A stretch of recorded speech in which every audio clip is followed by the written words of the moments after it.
श्री सच्चिदानंद सद्गुरु साईनाथ महाराज की जय।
आता धूप आरती सुरू होत आहे। सर्वांनी एका सुरात आरती म्हणावी। अब धूप आरती शुरू हो रही है। आप सब एक सुर में आरती गाइए। श्री सच्चिदानंद सद्गुरु साईनाथ महाराज की जय। आरती साई बाबा सौख्यदाता देवा चरण रजातले द्यावा दासा विसावा भक्ता विसावा। आरती साई बाबा जाळूने आनंद स्वस्वरूपे राहे दंगा मोक्षो जनादावी निज डोळा श्रीरंग डोळा श्रीरंग। आरती साई बाबा दया मने जैसा भाव दया तैसा अनुभव दावे से दया गना ऐसे तुझे हे माव तुझे हे माव। आरती साई बाबा तुमचे नाम ध्याता हरे संस्कृते व्याता अगाध तव करणे मार्ग दाविसे अनाथा दाविसे अनाथा। आरती साई बाबा कलियुगे अवतार सगुण पर ब्रह्म साचार अवतीर्ण झाला से स्वामी दत्त दिगंबर दत्त दिगंबर। आरती साई बाबा आठा दिवसा गुरुवारी भक्त करे ते वारे प्रभु पद पाहावया भव भय निवारे भय निवारे। आरती साई बाबा माझा निज द्रव्य ठेवा तव चरण रज सेवा मागणे ची आता तुम्हा देवाधिदेवा देवाधिदेवा। आरती साई बाबा इच्छित दिन चातक निर्मल तो निज सुख पाजावे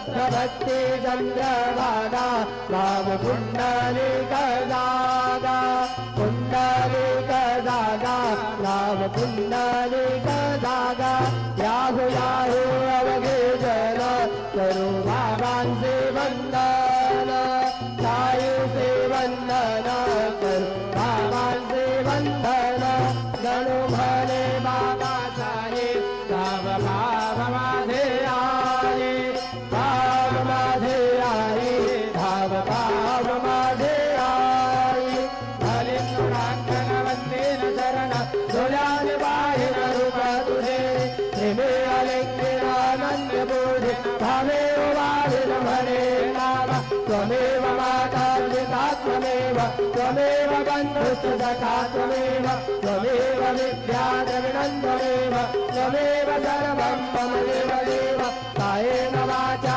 मनसेन्द्रियेण वा बुद्ध्यात्मना वा प्रकृतिस्वभावं करोमि यद्यत् सकलं परस्मै नारायणायति समर्पयामि अच्युतं केशवं रामनारायणं कृष्णदामोदरं वासुदेवं हरिं श्रीधरं माधवं गोपिकावल्लभं जानकीनायकं रामचन्द्रं भजे हरे राम राम राम हरे हरे हरे कृष्ण कृष्ण कृष्ण हरे हरे श्री गुरुदेवा दत्त अनंता तुला ते कसे रे स्तवावे अनंता तुला ते कसे रे नमावे अनंता मुगांचा श्री शेष गाथा नमस्कार साष्टांग श्री साईनाथा स्वरावे मणित्र तदा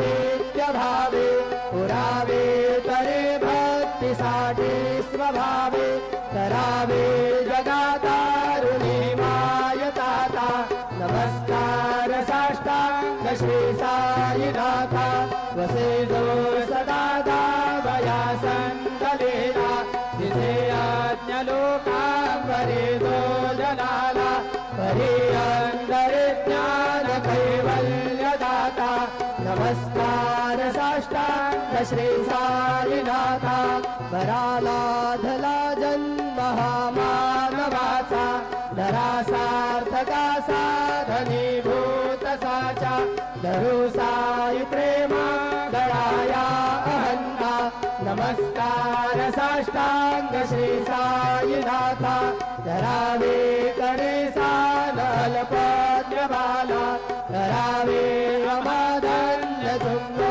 निघाला मुखे घाल प्रेमे खरा ग्रास आता नमस्कार साष्टांग श्री साईनाथा सुरादिक जांजा पदा वंदिता ते शुकादिक जांगे समानत्व देते प्रयागादि तीर्थे पदे नम्र होता नमस्कार साष्टांग श्री साईनाथा तुझा जा पदा पाहता गोपबाली सदा रंगले चित स्वरूपे मिळाले करे रास क्रीडा सवे कृष्णनाथा नमस्कार साष्टांग श्री साईनाथा तुझा मागतो मागणे एक द्यावे धरा जोडितो दीन अत्यंत भावे भवे मोहनी राज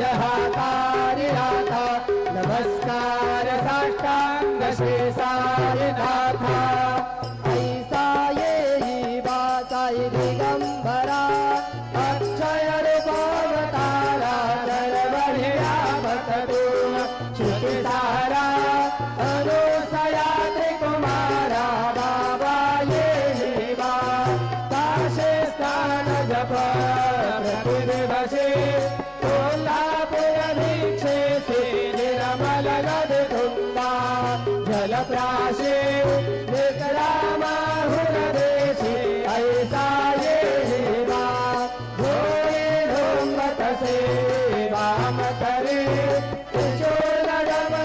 धारे भक्तावरद सदा सुखकारे देश नमुक्तिचारी ऐसा ये बा पायी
सत्स्वरूपं चिदानन्दकन्दं जगत्सम्भवस्थानसंहारहेतुं स्वभक्तेच्छयामानुषं दर्शयन्तं नमामीश्वरं सद्गुरुं सायिनाथं भवद्भान्तमिदमौ समार्कण्डमेढ्यं मनोवागतीतं मुनिर्ध्यानगम्यं जगद्व्यापकं निर्मलं निर्गुणन्त्वां नमामीश्वरं सद्गुरुं सायिनाथं भवाम्बोधिमग्नार्धितानां स्वबाधाश्रितानां स्वभक्ते प्रियाणां समुद्धारणार्थं कलौ सम्भवन्तं नमामीश्वरं सद्गुरुं सायिनाथं सदानुम्बवृक्षस्य मूलाधिवासात् सुधास्त्राभिडन्ते तमप्यप्रियन्तं तरुं कल्पवृक्षाधिकं साधयन्तं नमामीश्वरं सद्गुरुं सायिनाथं सदा कल्पवृक्षस्य तस्यादिमूले भवद्भावबुद्ध्या सवर्याधिसेवां नृणां पूर्वतां मुक्तिमुक्ते प्रदन्तं नमामीश्वरं सद्गुरुं सायिनाथम् अनेकाश्रुतातर्कलीलाविलासे समावेशकृतेशानभास्वप्रभावम् अहं भावहीनं प्रसन्नात्मभावं नमामीश्वरं सद्गुरुं सायिनाथम् सतां विश्रमाण ममेवाभिरामं सदा सज्जनैः संस्तुतं सन्नमर्भि जलामोदरं भक्तभजराप्रदन्तं नमामीश्वरं सद्गुरुं सायिनाथम् अजन्माद्यमेकं परब्रह्म साक्षात् स्वयं सम्भवं राममेवावतीर्णं भवत्तर्शनासत् पुनीतप्रभोऽहं नमामीश्वरं सद्गुरुं सायिनाथम् श्री साईश कृपानिधे किल नृणां सर्वार्थसिद्धप्रद युष्मत्पादरज प्रभावमतुलं धातापि वक्ता क्षमः सद्भक्त्या शरणं कृताञ्जलिपुट सम्प्रापितोऽस्मि प्रभो श्रीमत्साई परेश पादकमला नान्यच्छरण्यं मम साई रूपधर राघवोत्तमं भक्तकामविबुधद्रुमं प्रभु माययोपहत चित्तशुद्धये चिन्तयाम्यहर्निशं मुदा शरत्सुधाशोऽमृतिमं प्रकाश कृपापात्रं तव सायिनाथ त्वदीयपादाब्जसमाश्रितानां स्वच्छायया तापमपाकरोतु उपासनादैवत सायिनाथ स्तवैर्मयोपासनिना सुरस्त्वं निरमेन्मनोर्मे तव पादयुगमे वृन्दो यथाब्जे मकरन्दलुब्धः अनेकजन्मार्जितपापसंशयो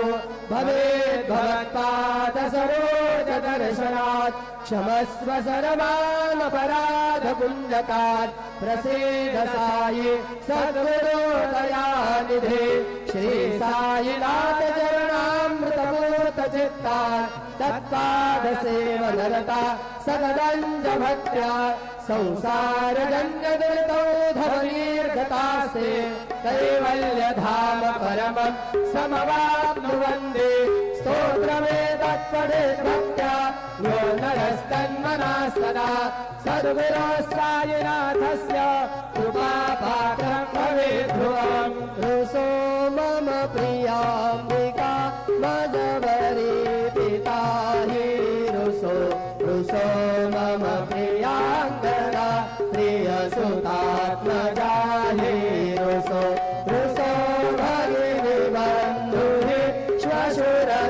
श्वशुरसासुबाई रुसो तदत्त गुरु साईमा मदवरी कधी रुसो रुसो न सुलभाई त्या मदन भ्रातृजाया पुसो पुसो न प्रिय सोयरे प्रिय सगे न ज्ञाति पुसो रुसो रुसो सुहृदना सखा स्वजननाप्तबन्धु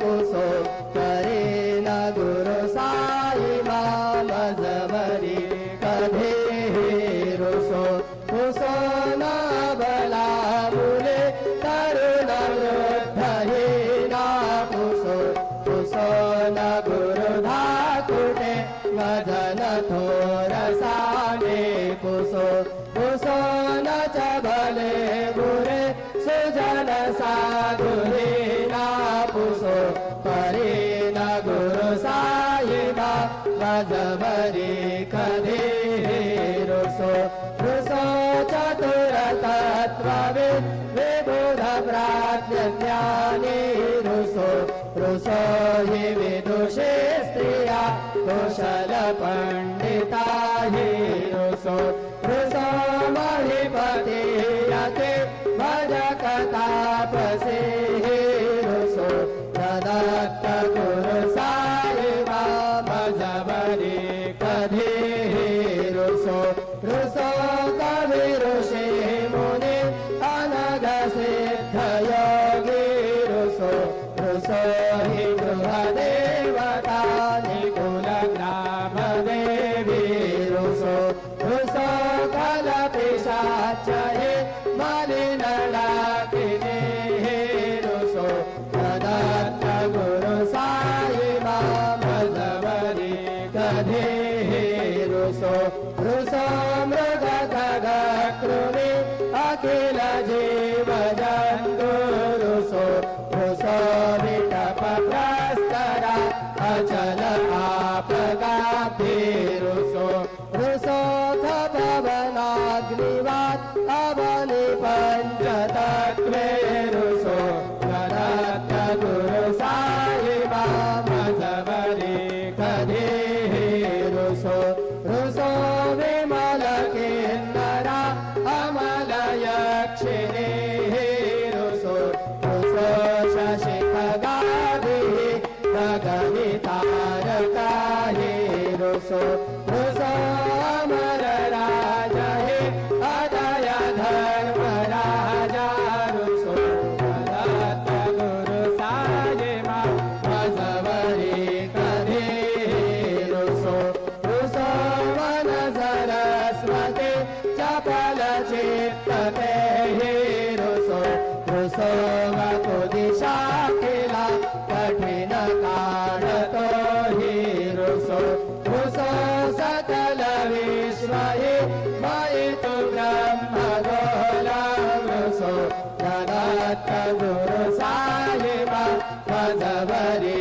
कधे रुसो विमूढ मनुने हसो मदन वत्सराहिणसो पदाभिरुचि उल्लसो जनन करदमेनापसो न दुर्गधृति साधसो अशिव भाव मागे कसो प्रपञ्चे मन हे रुसो दृढ विरक्ति चित्ते ठसो गुणाचे घृणानसो न च स्पृहा कशाचे असो सदैव हृदये वसो मनसि ध्यानि साये वसो पदे प्रणयमो रसो निखिल दृश्य बाबादिसो ददत्त गुरु साहिबा उपरि याचने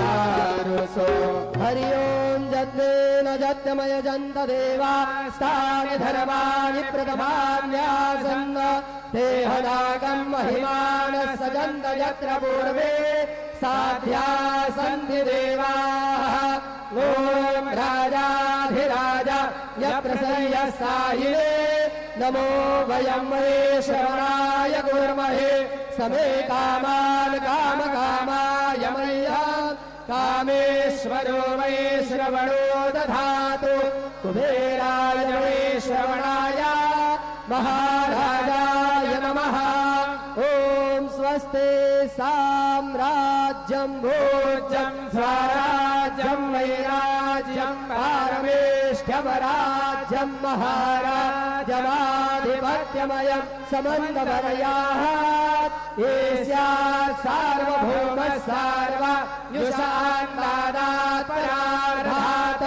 पृथिव्यै समुद्रपर्यन्ताय एकराजिरपेश श्लोको विगीतो मरुतः परिवेष्टारो मरुतस्यावसङ्गृहे आवीक्षितस्य कामप्रेर विषये देवा सभासदयते श्रीनारायण वासुदेव सच्चिदानंद सद्गुरु साईनाथ महाराज के जय।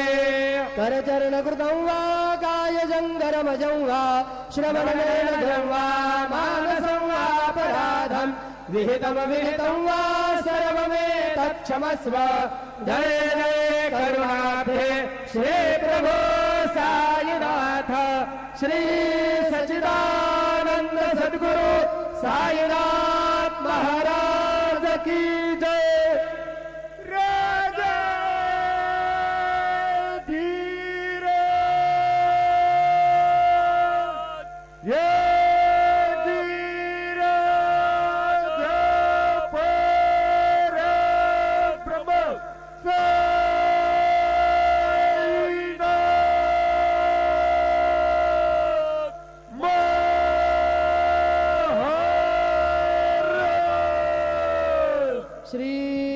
सच्चिदानंद सद्गुरु साईनाथ महाराज की जय।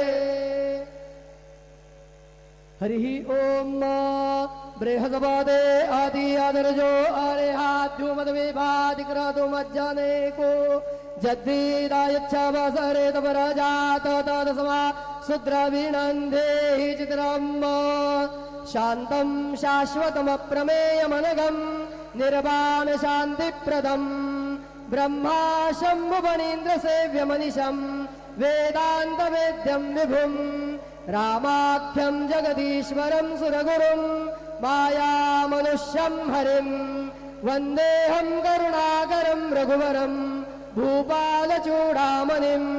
गुरुर्ब्रह्मा गुरुर्विष्णु गुरुर्देवो महेश्वरः गुरुः साक्षात् परब्रह्म तस्मै श्री गुरवे नमः।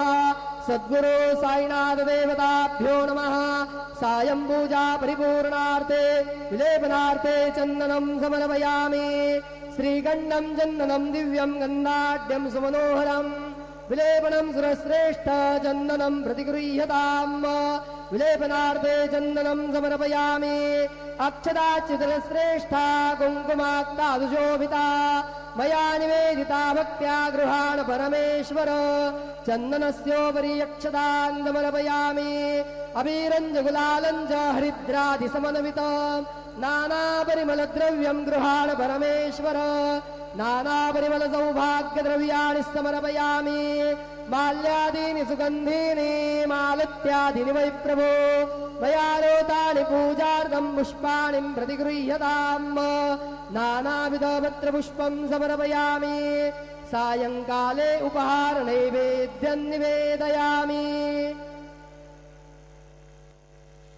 ओम नाभ्या आसीदन्तरिक्षघोषेर्ष्णोर्द्योः समवर्तत पदभ्यां वो मृत्तिशाः श्रोत्रात् तथा लोकाम् अगलपयन्। चतुरस्रमण्डलं कृत्वा तदुपरिनैवेद्यपात्रं निधाय गायत्रीमन्त्रेण पात्रान् प्रोक्षयेत धेनुमुदरां प्रदर्शयेत। वृतन्त्वा सत्येन बर्हिञ्जामि नैवेद्यं निवेदयामि। ओम प्राणाय स्वाहा ओम अपानाय स्वाहा ओम व्यानाय स्वाहा ओम उदानाय स्वाहा ओम समानाय स्वाहा ओम ब्रह्मणे नमः। नैवेद्यमध्ये वाणीयं समर्पयामि। पुनर्नैवेद्यं निवेदयामि। ओम प्राणाय स्वाहा ओम अपानाय स्वाहा ओम व्यानाय स्वाहा ओम उदानाय स्वाहा ओम समानाय स्वाहा ओम ब्रह्मणे नमः। नैवेद्यं समर्पयामि हस्तप्रक्षालनं समर्पयामि मुखप्रक्षालनं समर्पयामि शेषोपचारार्थे प्रार्थनापूर्वकं नमस्कारं करोमि श्री सच्चिदानंद सद्गुरु साईनाथ महाराज की जय।